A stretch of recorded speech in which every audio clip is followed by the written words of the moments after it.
नमस्कार दोस्तों। तो आज हम 18 सितंबर 2024 का करंट अफेयर डिस्कस कर लेते हैं। सबसे पहले हम आर्ट एंड कल्चर देख लेते हैं।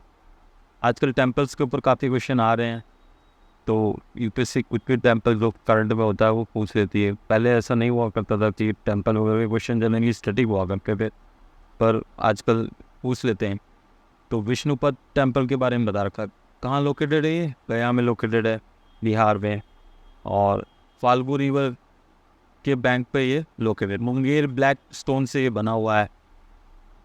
और जो काम की चीज़ यही है कि इसको ना क्वीन अहिल्याबाई होलकर के पेट्रोनस में इसको बनाया गया था। और पितृपक्ष के टाइम में ये सिग्निफिकेंट है क्योंकि यहाँ पे बहुत सारे लोग डिवोटीज आते हैं। इसके अलावा इसमें कुछ इंपॉर्टेंट है नहीं। दूसरा है महाबोधि टेम्पल। तो ये भी बोध गया में लोकेटेड है, बिहार में। कहाँ पर? जहाँ पर गौतम बुद्धा को एनलाइटमेंट मिला था, महाबोधि ट्री के नीचे, उस जगह पर। तो इसका कंस्ट्रक्शन राजा अशोक ने करवाया था 3rd सेंचुरी BC में। करंट जो स्ट्रक्चर है वो 5th-6th सेंचुरी का है अभी। तो इसमें मेजर जो चीज़ है एक तो ये है कि इसमें एक वज्रासन है जिसको डायमंड थ्रोन भी बोलते हैं, ये हीरो का आसन। तो ये माना जाता है कि ये वही जगह है जहाँ पे बुद्ध ना बैठा करते थे और ध्यान किया करते थे। इसके अलावा इसमें कुछ भी इम्पोर्टेंट नहीं है। आगे चलते हैं। आगे ना जो सिखों के अलग अलग गुरु हैं उनके बारे में बता रखा है। तो उनमें से एक गुरु जो है वो गुरु अमरदास जी हैं। पहले उनके बारे में पढ़ लेते हैं, बाकी सब बाद में। सभी जो सिखों के गुरु हैं उनके बारे में डिस्कस कर लेंगे कि उनकी क्या क्या योगदान रहे। तो बेसिकली डेट ऑफ बर्थ और ये सब इम्पोर्टेंट नहीं होता है, कहाँ पैदा हुआ है कौन। बट फिर भी जैसे 1479 में इनका बॉर्न हुआ था। एक कंटेम्प्रेरी यूजुअली कई बार पूछ लेते हैं ये इसका कंटेम्प्रेरी था या पी अकबर के कंटेम्प्रेरी थे। जैसे गुरु नानक जी के बारे में एक बार पूछा जा चुका है कि वो बाबर के कंटेम्प्रेरी थे, मतलब उनके समकालीन थे। इस तरह के कई बार क्वेश्चन, तो थोड़ा रफ सा आइडिया रहता है आपको, है ना। तो इन्होंने क्या किया था कि इन्होंने श्री गुरु अंगद देव जी को अपना ना स्पिरिचुअल गुरु बनाया, और ये सिख गुरु बने। थर्ड सिख गुरु थे ये, सबसे बड़ी बात ये, ठीक है। इनके जो कंट्रीब्यूशन है उसको देख लेते आगे, ये थोड़ा काम की चीज़ है। तो उन्होंने ना सिख कम्युनिटी को, सिख टीचिंग को स्प्रेड करने के लिए, मतलब उनका प्रचार प्रसार हो चुके सिख टीचिंग्स को। तो 22 एडमिनिस्ट्रेटिव डिस्ट्रिक्ट जिनको मंजीस बोलते हैं, उसमें डिवाइड किया था। फिर इन्होंने कम्युनिटी किचन को ना प्रमोट किया, मतलब गुरु का लंगर जिसको बोलते हैं। जैसे आप गुरुद्वारे में जाओगे तो वहाँ पे लंगर चलता है। इसका मेजर जो पीछे, इसके पीछे की जो मूल भावना क्या है, यही कि ना जो सभी को ना सब साथ बैठ के खाएं, किसी में ऊंच नीच की कोई भावना ना हो। इसी चीज़ को प्रमोट करने के लिए ये स्टार्ट किया गया था। तो इन्होंने इसको और आगे बढ़ाया। इसके अलावा उन्होंने जो अकबर के साथ बैठकर उन्हें इंटरेक्शन किया, और जो नॉन मुस्लिम्स के ऊपर उसमें जो पिलग्रिम टैक्स लगता था ना, उसको अबॉलिश करने के लिए उन्होंने रिकमेंड किया, और अकबर ने इनकी बात भी मानी। और इसके अलावा बहुत सारी जो सोशल इनजस्टिस हुआ करते थे, मतलब उस समय में मिडेवल एरा में, जैसे सती हो गई या पर्दा सिस्टम हुआ करता था, तो उसके अगेंस्ट भी इन्होंने कैंपेन किया। इसके अलावा आनंद कारज जो मैरिज सेरेमनी होती है सिखों में, जो कि गुरुद्वारे में होती है, तो उसको भी इन्होंने इंट्रोड्यूस किया था। इसके अलावा है ना, इन्होंने आनंद साहिब की रचना की, जिसको बाद में ना गुरु ग्रंथ साहिब में इनकॉर्पोरेट किया गया। किसके द्वारा? श्री गुरु अर्जन देव जी द्वारा। बाकी दूसरे जो सिख गुरु हैं उनके बारे में देख लेते हैं। पहले गुरु हैं गुरु नानक देव जी। उनका टाइम पीरियड आप याद रखिए, फाउंडर है सिखिज़म के। और इन्होंने गुरु का लंगर स्टार्ट किया था, कंटेम्प्रेरी थे बाबर के। गुरु अंगद सिंह दूसरे, इन्होंने गुरुमुखी स्क्रिप्ट को इन्वेंट किया, और गुरु का लंगर को इन्होंने पॉपुलराइज किया। तीसरे गुरु गुरु अमरदास जी हैं। इन्होंने आनंद कारज को इंट्रोड्यूस किया, सती और पर्दा प्रथा को अबॉलिश करने के लिए इन्होंने काम किया, अकबर के कंटेम्प्रेरी हैं। चौथे गुरु रामदास जी हैं। इन्होंने अमृतसर की फाउंडेशन रखी है। गोल्डन टेम्पल का जो कंस्ट्रक्शन का काम है ना, इन्हीं के द्वारा चालू किया गया था। पांचवें गुरु गुरु अर्जुन देव जी हैं, जिन्होंने आदि ग्रंथ की रचना की है, उन्होंने गोल्डन टेम्पल को कंप्लीट करवाया था।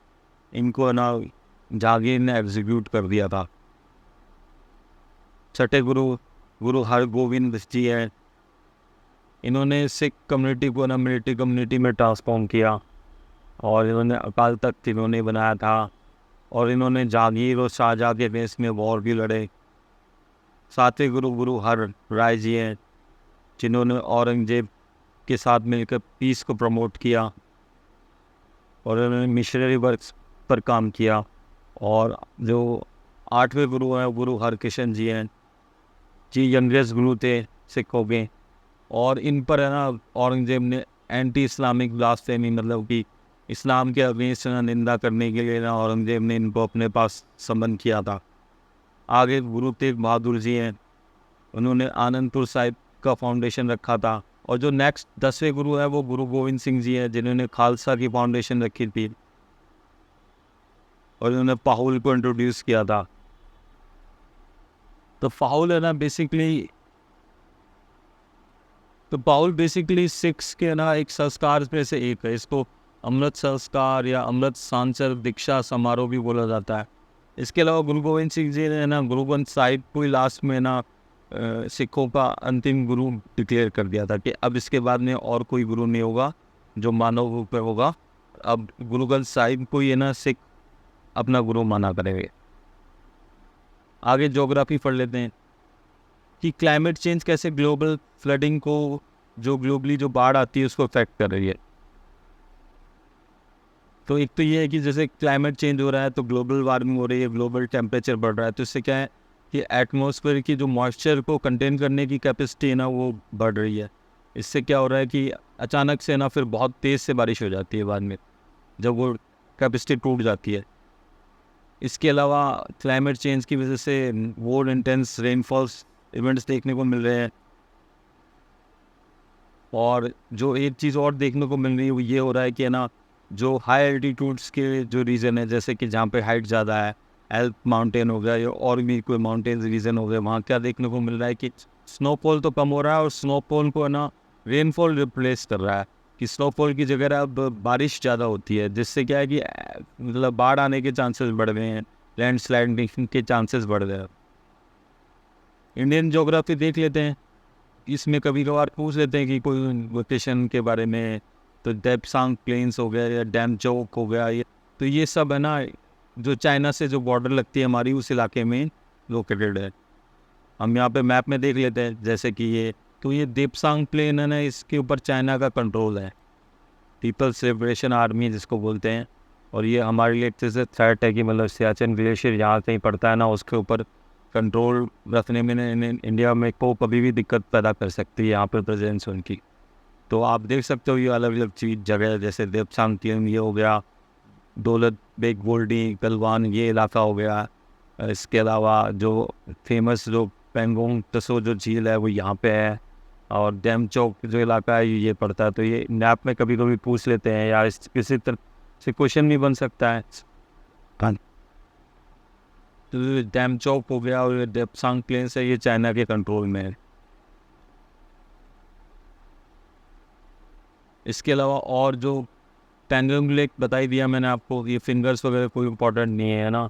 इसके अलावा डैम चौक रीजन हो गया, गोगरा पोस्ट है वो भी वहीं पे लोकेटेड है।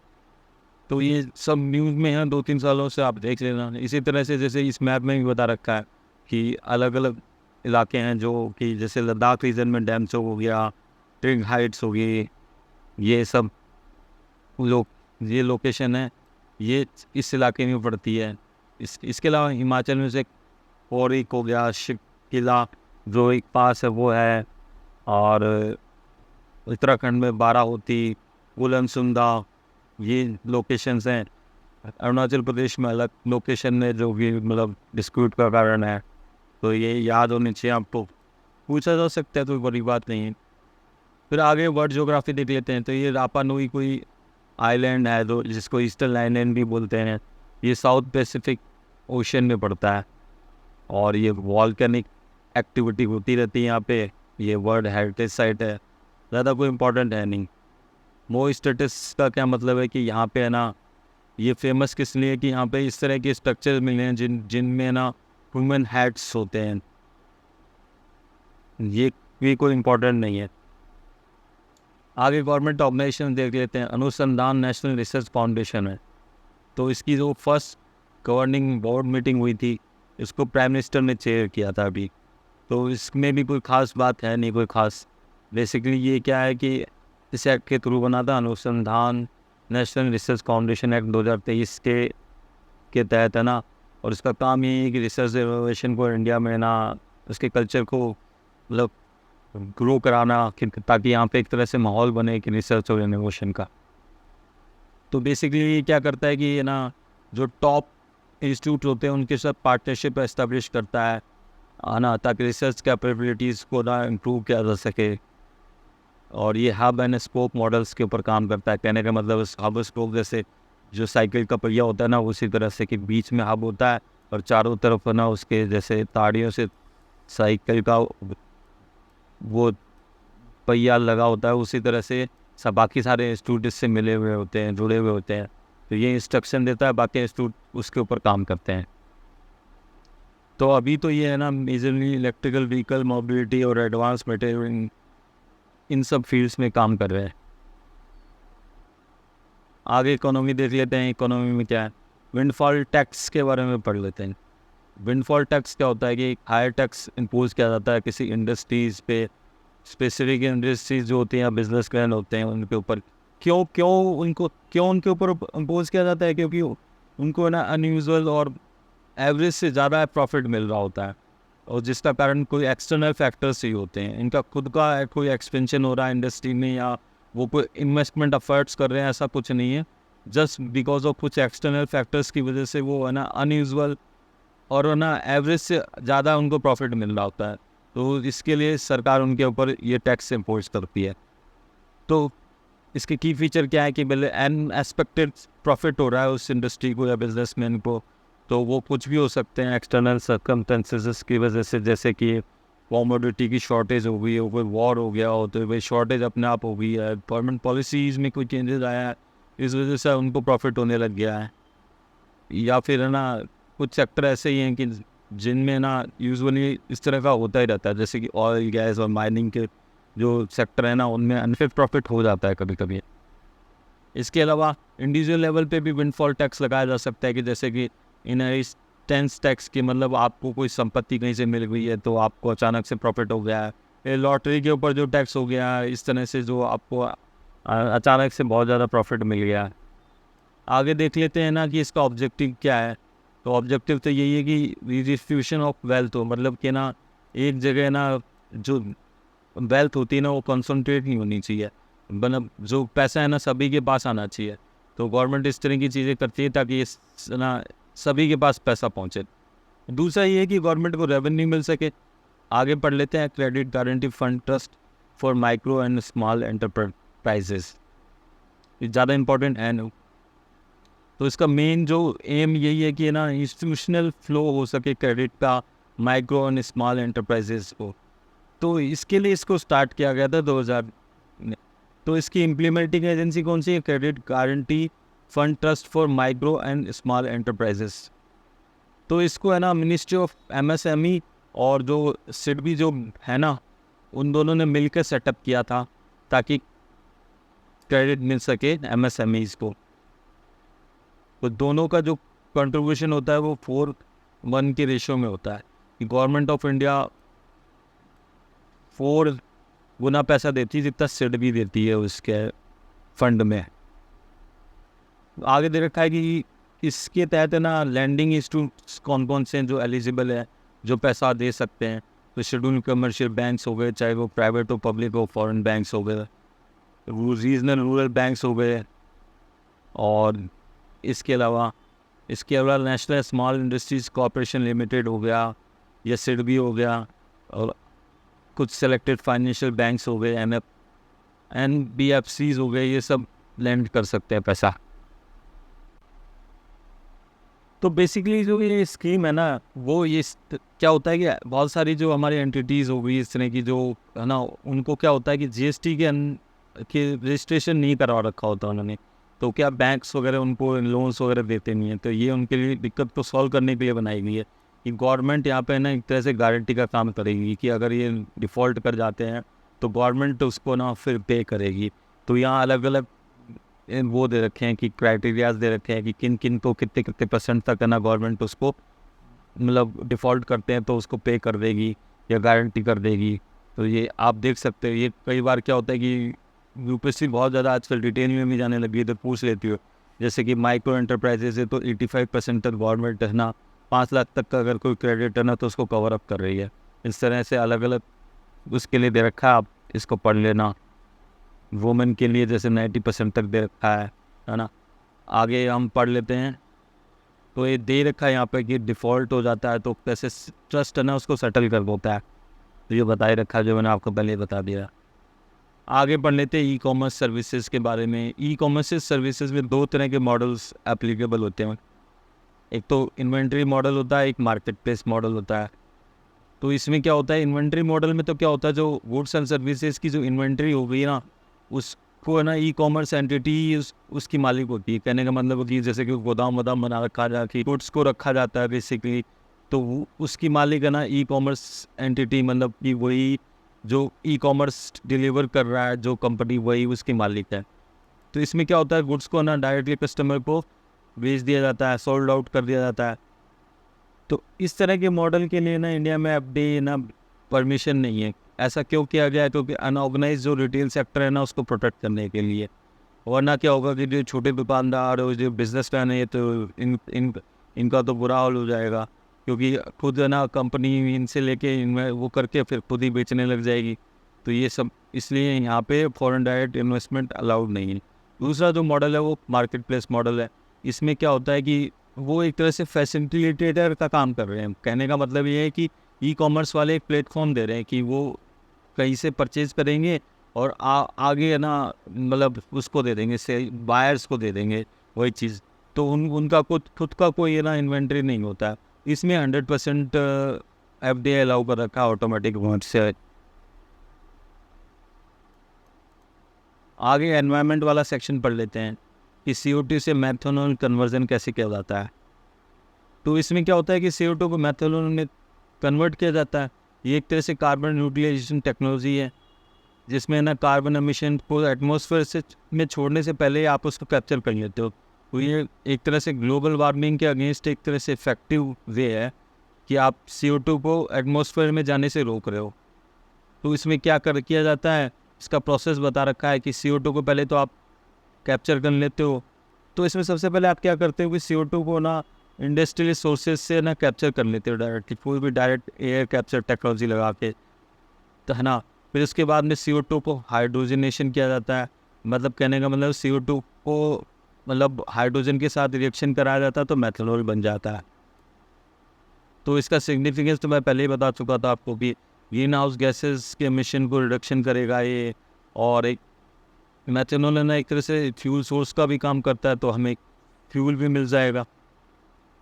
तो न्यूज़ में क्यों होता है, क्योंकि इंडिया में ना भी एक पुणे में एक प्लांट लगाया गया जो CO2 से मेथनॉल बनाएगा। तो ये हमारे जो पंचामृत क्लाइमेट गोल्स हैं उसको सपोर्ट करता है। आगे टेक्नोलॉजी के बारे में बता रखा है, यूपीएससी इस पे ज़्यादा पूछ सकती है कि carbon capture utilisation and storage तो क्या चीज़ होती है। तो ये एक ग्रुप ऑफ टेक्नोलॉजीज़ है। इसमें क्या किया जाता है, CO2 को जो फॉसिल फ्यूल पावर प्लांट्स हो गए उनसे ना आपने कलेक्ट कर लिया, और फिर इसको आप क्या करोगे कि इसको पाइपलाइंस के थ्रू या रेल या ट्रैक्स के थ्रू ट्रांसपोर्ट कर दोगे। आगे इसका क्या यूज़ होगा कि इंडस्ट्री में अगर कहीं CO2 यूज़ होती है तो वहाँ यूज़ हो जाएगी। नहीं तो आप क्या करोगे, इसको भी इस तरह के जो ऑयल या गैस फील्ड्स होते हैं जो अब काम नहीं आ रहे वहाँ पर आप इसको स्टोर कर दोगे, ट्रैप कर दोगे। तो इससे क्या होगा कि बहुत सारी जो CO2 एनवायरनमेंट में जाने से बच गई। तो एक तरह से ये इफेक्टिव टूल है ग्लोबल वार्मिंग के अगेंस्ट में। आगे हम स्पीसीज़ के बारे में पढ़ लेते हैं। तो कोई कोयला कैंथ से डीप सी फिश है ये, बस है ना, और ये सदर्न अफ्रीका और इंडोनेशिया में मिलती है। और ये लंग फिश से ज़्यादा क्लोज है। कहने का मतलब है कि ये ऑक्सीजन ना अपने लंग्स के थ्रू लेती है, ना कि फिन्स के थ्रू लेती है। यूजुअली जो मछलियाँ होती हैं फिन्स के थ्रू ऑक्सीजन लेती हैं, तो ये लंग्स की कमजोरी होती है, इससे ज़्यादा इसका कोई वो नहीं है ना। आगे स्पीसीज बिहेवियर के बारे में पढ़ लेते हैं। आजकल इसके ऊपर बहुत क्वेश्चन आने लगे हैं कि पर्टिकुलर किसी स्पीसीज़ के बारे में पूछ जाता है, इसकी प्रॉपर्टी वगैरह, ये ध्यान में देने की वाली बात है। कई क्वेश्चन आए पिछले कुछ सालों में। लेमन ग्रास के बारे में पूछा था कि लेमन ग्रास है ना मच्छरों को भगाने के काम आती है, इस तरह से कोई भी क्वेश्चन पूछा जाता है। तो ये यहाँ पे क्लेप्टो पैरासाइटिज्म के बारे में बता रखा है। ये एक तरह का बिहेवियर है। इसमें क्या करते हैं, एनिमल्स दूसरे का जो प्रे होता है या फूड होता है ना, तो ये स्पर्म वेल्स में देखने को मिलता है, हाइनाज में देखने को मिलता है, वेस्टर्न गल्स में देखने को मिलता है। तो आपने डिस्कवरी चैनल में तो देखा ही होगा कि हाइनाज यही करते हैं कि जैसे मान लो कि शेर ने शिकार किया तो आप झुंड में आएंगे और उससे उसका शिकार छीन लेंगे। आगे हम साइंस एंड टेक डिस्कस कर लेते हैं। ए पोलरिस डॉन मिशन के बारे में बता रखा है, क्या चीज़ है ये। तो ये स्पेस एक्स का है ना एक प्राइवेटली फंडेड मिशन है। तो बेसिकली ये क्रू मिशन है। तो इसमें क्या करने की कोशिश की जा रही है कि अर्थ के चारों ओर जो हाई रेडिएशन का रीजन है, जैसे कि साउथ अटलांटिक एनोमली या वैन एलन रेडिएशन बेल्ट है ना, उसके अंदर से ना आप गुजरोगे तो ये स्टडी से ये पता लगेगा कि ह्यूमन हेल्थ पे स्पेस रेडिएशन का क्या इम्पैक्ट आता है। तो बेसिकली जो वैन एलन रेडिएशन बेल्ट है ना, ये क्या एक तरह का बेल्ट है जिसमें चार्ज पार्टिकल्स होते हैं। जो अर्थ का जो मैग्नेटोस्फीयर होता है ना, वो क्या करता है, हाई एनर्जी रेडिएशन पार्टिकल्स को अंदर ट्रैप कर लेता है। तो और जो वो ट्रैप हो जाते हैं तो फिर अर्थ के चारों ओर दो टाइप के ना बेल्ट बन जाते हैं। एक ना इनर बेल्ट है, एक आउटर बेल्ट है। जो तो क्या है, इनर बेल्ट जो है ना उसमें क्या है, यूजुअली प्रोटॉन्स हैं लो एल्टीट्यूड पे, और आउटर बेल्ट में ना प्रोटॉन्स और इलेक्ट्रॉन्स दोनों हैं हाई एल्टीट्यूड पे। अब होता क्या है कि स्पेस एक्सप्लोरेशन में सबसे बड़ा चैलेंज क्या है कि जो एस्ट्रोनॉट्स होते हैं, जो स्पेस क्राफ्ट होते हैं ना, उनको इस आउटर स्पेस में जाने के लिए इस रीजन को पार करके जाना पड़ता है। और ये बहुत ज़रूरी है जो इस जो बेल्ट है इससे जल्दी से जल्दी निकला जाए, ताकि है ना रेडिएशन का एक्सपोजर कम से कम हो एस्ट्रोनॉट्स के ऊपर। तो उसी को स्टडी करने के लिए ना ये स्पेसएक्स की जो कंपनी है ना, इसने ये मिशन लॉन्च किया था। तो नासा का जो अल्ट्रामिस मिशन है उसका भी काम ये है कि वैन एलन बेल्ट के बियॉन्ड है ना, जो मून का साउथ पोल है उसके ऊपर एस्ट्रोनॉट्स को उतारना है 2025 में, और आगे फिर मार्स का भी है ना एक्सप्लोरेशन करना है। फिर आगे बता रखे हैं कि साउथ अटलांटिक एनोमली क्या चीज़ है। बेसिकली ऐसा है कि जो साउथ अटलांटिक ओशन है ना, वहाँ पे ये होता है कि जो ये inner Van Allen radiation belt है ना, ये अर्थ के बहुत क्लोज आ जाता है। तो इससे क्या होता है कि आयनाइजिंग रेडिएशन है ना, इसका लेवल बहुत बढ़ जाता है। इसी चीज़ को ये कहा जाता है साउथ अटलांटिक एनोमली। आगे स्पोर्ट्स के बारे में पढ़ लेते हैं। UNESCO international convention against doping in sports के बारे में बता रखा है। तो अभी क्या हो रहा है कि इंडिया है ना एक फॉर्मल मीटिंग हो रही है, इसको COP9 बोला जा रहा है, वो न्यू दिल्ली में हो रही है। तो ये तो इम्पोर्टेंट है नहीं, या फिर एक स्टेटमेंट दिया भी जा सकता है। और कन्वेंशन के बारे में बता रखा है। तो ये 2005 में पेरिस में अडॉप्ट किया गया था इसको। इसका जो मेन ऑब्जेक्टिव यही है कि जो स्पोर्ट्स में ना डोपिंग को एलिमिनेट करना, प्रिवेंट करना। डोपिंग का आप समझते होंगे कि ऐसा होता है कि भाई हर जगह कंपटीशन है, तो जो स्पोर्ट्स में भी ऐसा है कि ना प्लेयर्स है ना अनएथिकल प्रैक्टिसेस को यूज़ करते हैं, है ना इस तरह के ड्रग्स वगैरह लेते हैं जिससे उनकी एफिशिएंसी इम्प्रूव हो जाए या बेस्ट परफॉर्म कर सकें। तो फिर क्या होता है कि एक बार आपने जब अपना प्रदर्शन कर लिया तो अगले दिन है ना आपका टेस्ट होता है, जिससे ये पता लगता है कि भाई आपने इस तरह का कुछ ड्रग वगैरह लिया था कि नहीं लिया था। तो ये स्पोर्ट्स में ना एथिक्स को प्रमोट करने के लिए बनाई हुई एक तरह से कन्वेंशन है, जो कि डोपिंग वगैरह को प्रिवेंट करती है, एलिमिनेट करती है। तो ये जितने भी एंटी डोपिंग लॉज हैं ना, उनको हार्मोनाइज करती है ग्लोबली, ताकि एक लेवल प्लेइंग फील्ड बन सके कि भाई हर जगह हर स्पोर्ट्स में अलग अलग तरह के अगर हर इवेंट में अलग अलग तरह के लॉज बनेंगे तो फिर तो प्लेयर्स को तो बड़ी दिक्कत आ जाएगी क्या ना लें क्या ना लें, यही उनके लिए एक बड़ी दिक्कत है। क्योंकि कई क्या बात होती है कई बार कि प्लेयर्स तो एथिकली सही होते हैं, और उनको जेन्युइनली कई बार नॉलेज ही नहीं होती कि किस चीज़ में क्या मिला हुआ है जो उनको आगे प्रॉब्लम क्रिएट कर सकता है डोपिंग लॉस के रिलेटेड। तो भाई सब जगह एक जैसे लॉज होने चाहिए ताकि उनको भी दिक्कत ना आए। और आगे सिग्निफिकेंस यही है इसका कि नहीं, ये ओनली इंटरनेशनल ट्रीटी है जो कि एंटी डोपिंग पे फोकस करती है। तो आज का ये डिस्कशन यहीं समाप्त हो जाता है। और इसके अलावा आप स्टैटिक पार्ट पढ़ते रहिए, स्टैटिक पार्ट मैं भी पढ़ा दूंगा आपको। और हमारे नोट्स देखते रहिए, स्टैटिक पार्ट्स के नोट्स हमारे काफ़ी यूनिक है ना। स्पेशली मैंने ये कह लीजिए कि एनवायरनमेंट के हो गए या कल्चर के हो गए। और आपको वो उपिंदर सिंह जरूर पढ़ के जानी है, उस पर से क्वेश्चन आते हैं। ठीक है, तो फिर कल मिलते हैं।